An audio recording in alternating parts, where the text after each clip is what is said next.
Welcome back to the C-Diddily Lorelocke, a Nuzlocke type with an emphasis on storytelling. Rules and overview in the description below. When we last left our hero, we were about to battle our first Team Starbase, so let's jump in. Entering the base, man like Clive tells us about how Team Starbases are different. It makes use of the Let's Go mechanic, where you can send out Pokemon into the overworld to fight other Pokemon and collect items. Obviously, we're just here to fight, so Eevee, Merlin and Lady make short work of the opposing Pokemon. As you're already here, you might as well press the like and subscribe button and turn notifications on. This is a whole series that you can enjoy. So out comes the big boss man, Guacamo, on his Pimp My Ride style Reverie. Man's a DJ, and if it wasn't obvious, he's a dark type specialist. He leads with a Poniard, and we lead with Lady, who is here to show off her hands with a single low kick. Down goes the sharp safety hazard. You wouldn't want this little guy around kids. With that down, out comes the car. Like an actual fucking car. I love stupid Pokemon, and these bosses are genuinely not easy and a fun way to have a boss battle. It leads with Intimidate, lowering Lady's strength, and hits us with a Wicked Talk. The car's special move, it does just above half. Our low kick does not do enough, and not wanting to risk anything, we swap out Lady and send in our bloodthirsty round boy, who on entry gets special defense lowered and then a small amount of damage from Wicked Talk. Hitting back with Mud Shot, we do a respectable but similar amount of damage, but the speed gets dropped. Hitting with another, it's just about half HP and the slowest car you've ever seen. At this point, we're kind of low on health, so we swap out into our Serpent Merlin. Gets an Intimidate off, lowering its attack, some back and forth, and eventually get put to sleep. I didn't know that Wicked Talk did that, but apparently that's something that happens. So eventually we wake up, get the car down to red before we take a nasty snarl, taking us into the red. But we know we outspeed, so we hit back with one last waterfall to write this car off. Guacamole is down and we are victorious, and then a weird thing happens. He just stands there looking devastated while we look at him. Maybe the guy's having a flashback, I don't know, because dude's just mute. If you don't have mind reading abilities, this is a really weird experience, but we do. So to summarize, Big DJ Man, Big Boss tells the other Team Star bosses that they got to come up with a code of conduct that they'll all follow like religious texts. He used to be the student council president, so he was delegated to do it, even though he's insecure about his ability to not make it shit, because he did make it shit the first time. Flashback to the present, and he finally talks to us. He wrote the code, there's no going back. He's gonna stand down as boss, so we get his badge and the mandatory selfie that is commonplace in the country. Personally, I'm anti-selfie culture, but oh well. We brag that we didn't learn our battle prowess from the academy, but just from pure skill of battling for 20 plus years. We tell him that we enjoyed school, even though we were bullied as a kid. I did enjoy school. Man like Clive rocks up. Clive then does the very normal student thing of asking to chat with Guac and then interrogates the poor guy, but Guac ain't silly and he knows it's going to be annoying. So this very normal student conversation is basically Clive going, yo, I see that you're Team Star. Cool stuff, homie. You know you're about to be kicked out of school. I'm a cool guy, so share them deets why you do it, bro. And then Guac's like, oh, we're waiting for a friend to come back and they're precious to us because they're our greatest treasure. Phone call from Cassiopeia. She tells us stuff we already know, like Guac is no longer the base. She gives us 5 grand in LP, which is the alternative currency in the game. They're sending someone to drop off some materials for me. I don't work for free. Up rocks Todoroki, much to my surprise. Turns out her name is Penny, not Todoroki. Guess who's not getting called their real name?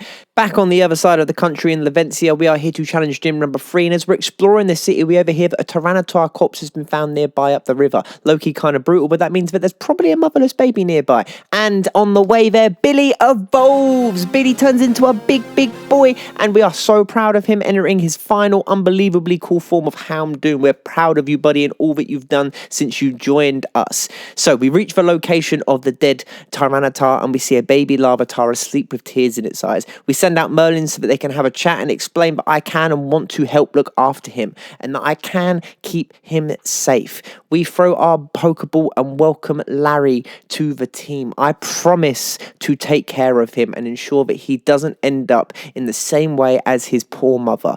I am your father now, Larry, and I will protect you. I love you, Larry.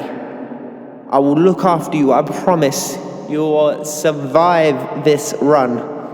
Anyway, time for a pre-gym picnic hang with the team. This is a good chance to ask you to like and subscribe. It's free, and content creation, while awesome and fun, is so time consuming. Remember to support the content creators you love. So we're heading into gym number 3, and just as we walk into the door, battle. It's for homegirl Nemona. She's nearby and wants a battle, obviously. So she comes running in, much to no surprise. Girl ain't got no slow bone in her body. We're gonna have a battle. So starts our battle with Nemona. We haven't had one of these since the prelude episode. I'm excited to show her my growth and clap her cheeks, her battle cheeks. She leads with Rockruff and we lead with our newest addition, Larry. Rock type versus rock type. Larry is built different though, and with a single stomping tantrum, Rockruff goes down in one. All of the grief Larry's experienced powers up his tantrum, it seems. Her Pori sets up, seemingly forgetting about the stomping tantrum, because with one more of them, poor me, the Pikachu clone goes down.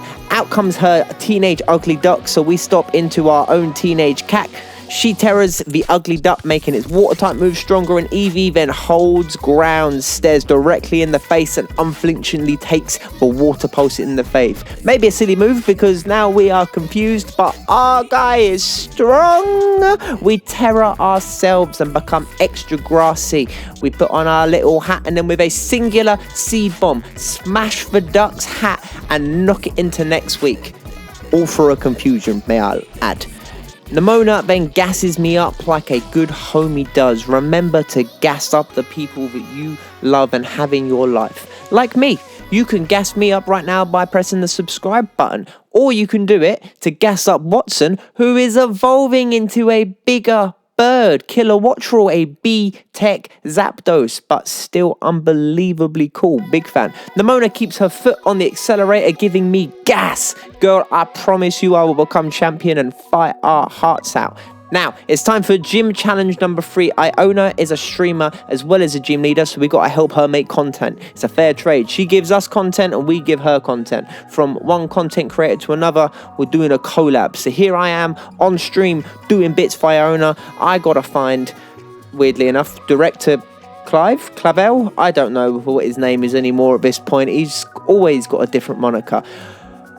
So we find him, we play a game of hide and seek. There's a lot of hide and seek in these gym challenges. Apparently Paldeans love that. So we find Clive and then we're going to battle some fans who Larry honestly just comes in and fucks up with little to no regard, because Larry just built different. We love Larry in this house, and any slander will be met with violence provided by Larry. Just look at him go. Smack, smack, smack. Larry holds no regards and he's getting out all that grief that he feels for his poor mother. We find Clive again, and then gym challenge done. So obviously now it's off to the Pokemon Center, because we're not going into this battle without full HP. Now obviously the battle is going to be live streamed so she can use it as content, so let's ruin her day by making her look bad on her stream. Apparently she's Paldea's favorite streamer.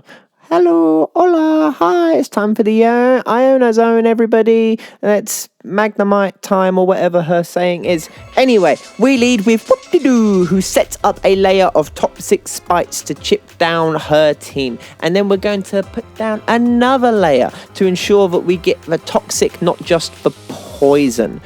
Couple back and forths between Plux and their lame Wattrel, who doesn't compare to Watson, and some poison jabs from Whoop leaves her bird flightless. Whoop's eyes fill with joy as the bird falls and comes out belly bolt. Ground typing here comes in handy because it ensures that none of the opposing electric Pokemon can hit us with stab moves. And after many rounds of shooting mud out of our body, the round boy belly bolt becomes another teardrop on Whoop's face. Luxio does a bunch of damage in our back and forth, but goes down eventually, adding even more death to our bloodthirsty boy. On 8 HP, we are not leaving Whoop into battle. Wino's ace, Miss Magius. Not prepared to see him go down, we swap him out and we send in Eevee, and Miss Magius puts a hat on top of her hat.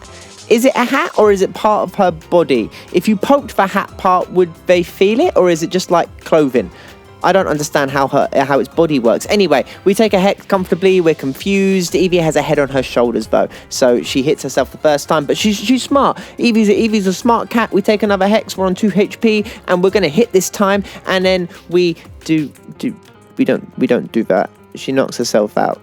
Silly little goose. Anyway, out comes Larry to do his Larry bits. We get confused, but Larry knows what's up and hits a smackdown, meaning that the floating electricity can now be hit by ground types. Taking a strong hex, Larry gets his senses and hits a gnarly stomping tantrum, just missing out on the KO before just about getting knocked down by a hex. Poor guy deserves his rest. Out comes our loyal companion Billy with a final incinerate, takes down the ghost. Not the cleanest gym takedown ever, but another gym done, another step closer to the answers of our reincarnation, hopefully, maybe. I don't know. Iona takes the loss on the chin like a good streamer, congratulates us to chat, and then we get our mandatory selfie with her. Once I become champion, that photo's gonna be worth bare money. As we leave the gym though, a big hair lady from the start of the game interrupts us. Ooh, hi, what we wanna do, OB champion, sick one, good luck. By the way, I am her, I am the champion. You beat all the gyms, then I am next. We will meet again. Goodbye. That's what she said, to summarize. Anyway, thank you for watching. If you made it this far, please like and subscribe and follow me on my adventures across Paldea to understand why I was reincarnated into the body of a child. And while you're down there, I'm going to reply to every comment on this video, so tell me something about you while you're down there. See you next time in the C-Diddily Lorelocke.